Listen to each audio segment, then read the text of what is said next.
What's up, guys? Nate from Famous Racing Customs coming at you with an update on the delray. Where's my body at? Oh, I got the cab for the Peterbilt. Got some putty in there. Not sure if I'm using the right putty, but it's pretty much the only putty I could find in my garage. So it's this Bondo glazing and spot putty. So I think some people have talked about this before and said they didn't like it, but I'm gonna give it a try, see how it all works out.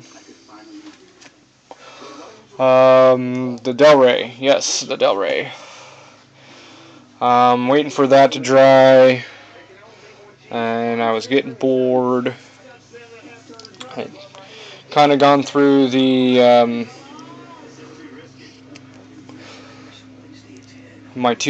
two boxes for my two new models. Was looking at them, trying to come up with ideas, and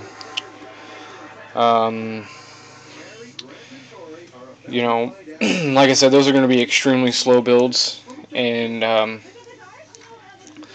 kind of want to get at least the delray done. The 77 Wrecker, that one's going to be a long time too, so you know, we're going to get there. Eventually, they will be completed. So there we go. I got the motor in with the drive line. Yes, I know there's a big white spot. Hopefully you won't see it underneath.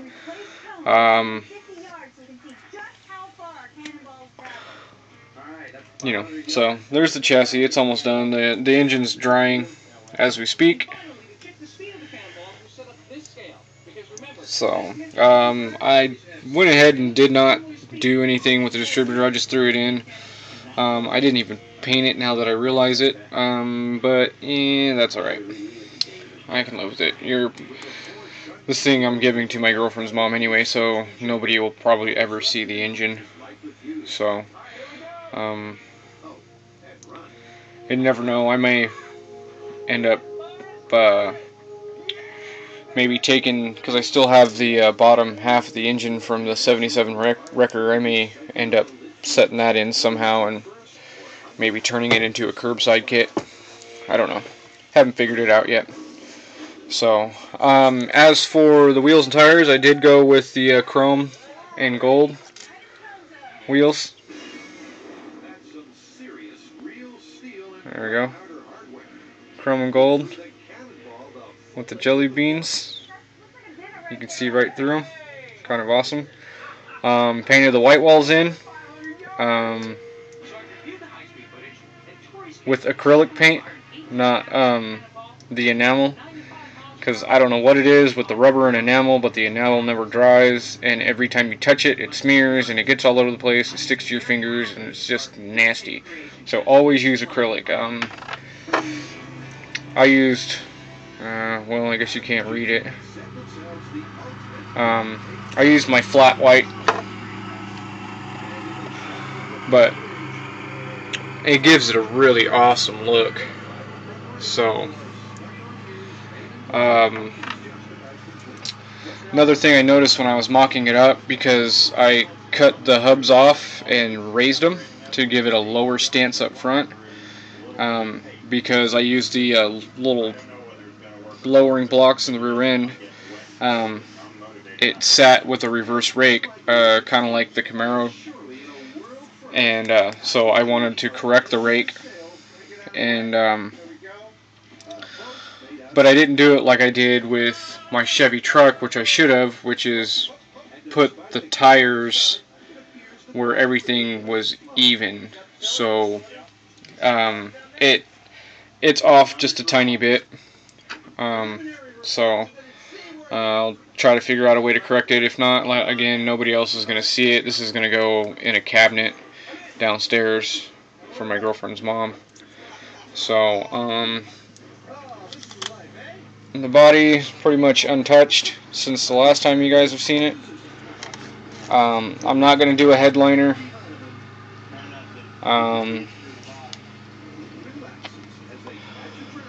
But I did the gold radiator. I need to finish touching up the top of the radiator. And there's the front. So, and the master cylinder's in there, so that's pretty much ready to go. So that's it with the and the interior's being put together as we speak. It should be dry enough now where I can hold it, but coming out looking really nice.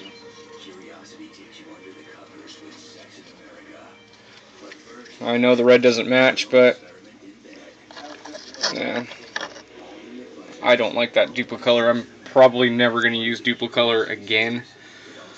I think I'll just stick with the tester one coat lacquers or actual model paints. Thinking about getting an airbrush. I don't know yet. I've been watching videos. It's not that I'm afraid, because I mean, worst comes to worst, I just paint it one color. I think I don't know if it's worth my time and money just yet. Maybe later on down the road. So, and I don't really do real custom paint jobs. I mean, obviously, that's probably the 56 the delray and the Nomad is probably the most custom I've done. Other than that, which is just a was me trying to fix it and it ended up working out to look that way. But I mean, everything else is pretty much painted almost one solid color except for my 34, but the flat black top is actually hand painted. So, you know.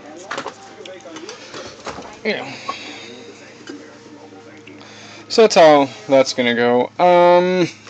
The 65 or 60, is it 65 or 66? 65. The Super Wagon. I'm gonna have to get a saw. That is so. This little piece of looks like a piece of sprue that they didn't get off all that well.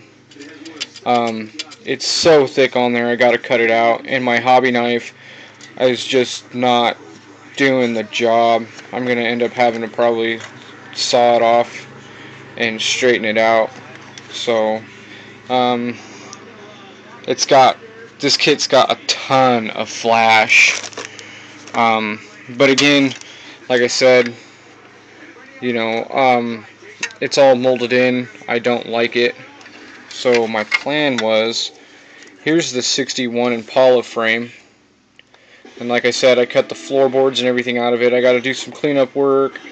I have some filling to do, but not too bad. So basically, I went ahead and measured it up. Now, scale-wise, I probably should cut the frame about a scale inch, but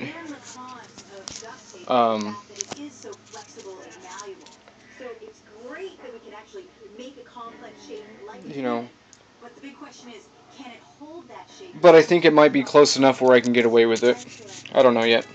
I know I'm going to have to adjust that, so I'm going to have to shorten this up a little bit, so the rear bumper will fit, because it is a little bit longer.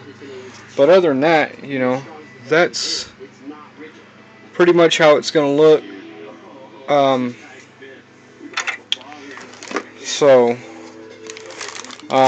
This one's got the 327 motor,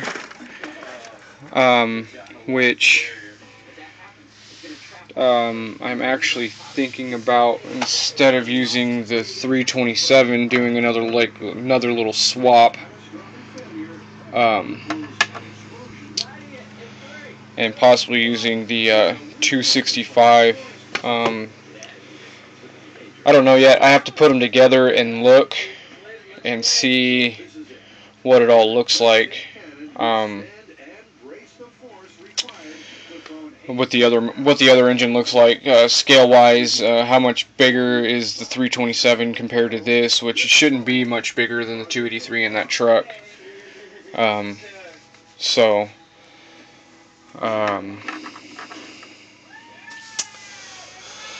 Yeah, so that's where I'm at right now.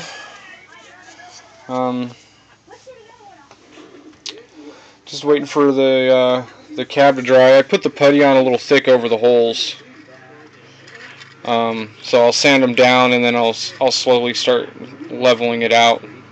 But I'm gonna give this probably a full 24 hours to dry. That seam filled in really nicely. That's already this seam right here filled in really nicely. I'm already on my second coat of that because there wasn't huge gaps in it, and you know, it's coming out quite nice. And I forgot how much I love that file kit that I just bought. If you don't remember, I got the tester's file set. I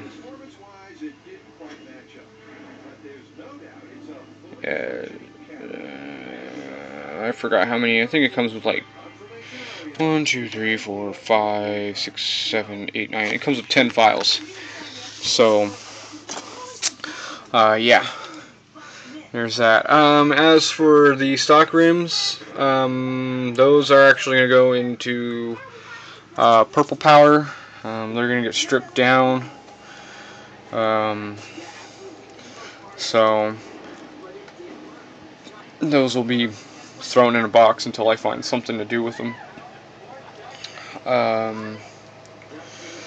The Willis, went through that some more. Actually opened up the bag and started going through the parts, and along with my 65 Chevelle wagon, and come to find out that they use the same slicks in both models, but with the Retro Deluxe 65 Chevelle wagon, it came with the tires wrapped, and I didn't understand why until I opened them all the way up. And focus.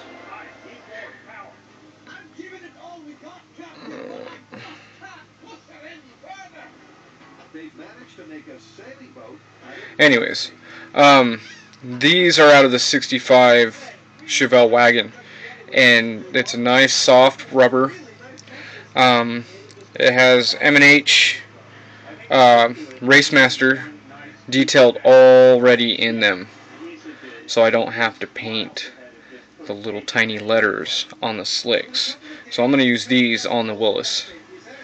But also, which I'm not going to use because I don't have any rims that fit other than the stock ones out of the 65 Chevelle wagon, but it came with these really nice detailed small white wall, skinny white wall tires.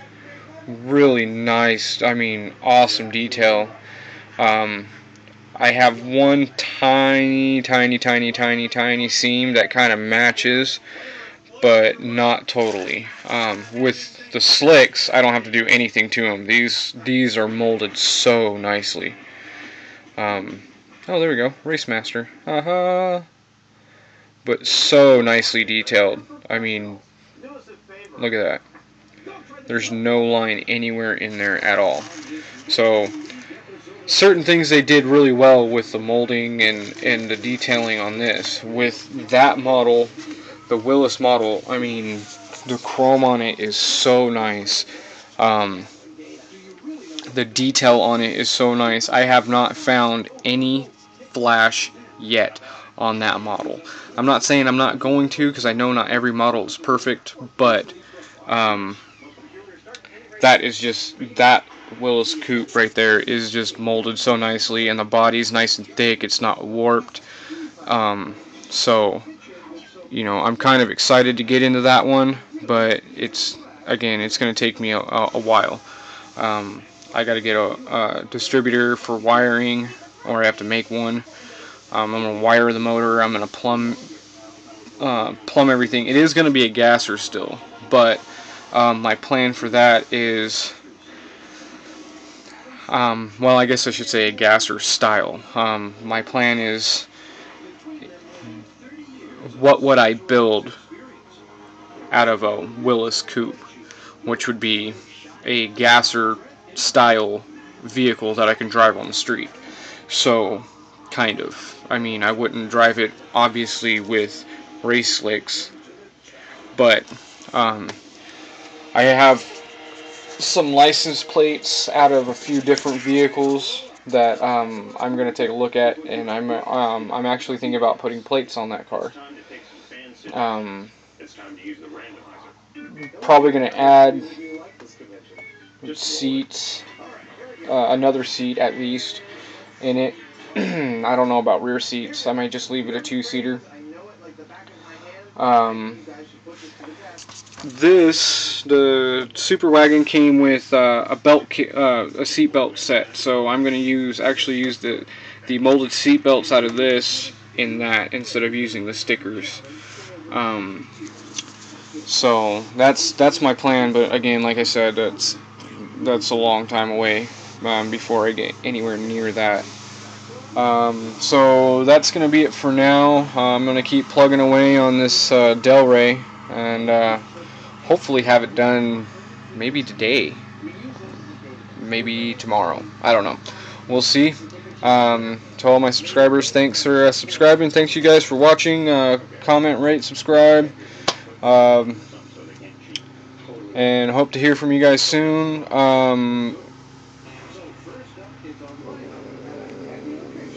Who was it? Somebody had asked me, I believe it might have been Big Boonsky, about the wheels that I found for the Peterbilt. I have to look on my computer, and I will forward you the address. And yeah, check them out, man. Like I said, the only problem I have is that they're all it's all resin. There's no rubber, so I want rubber tires. So alright guys, I'm gonna leave it here, and this is Nate from Famous Racing Customs signing off.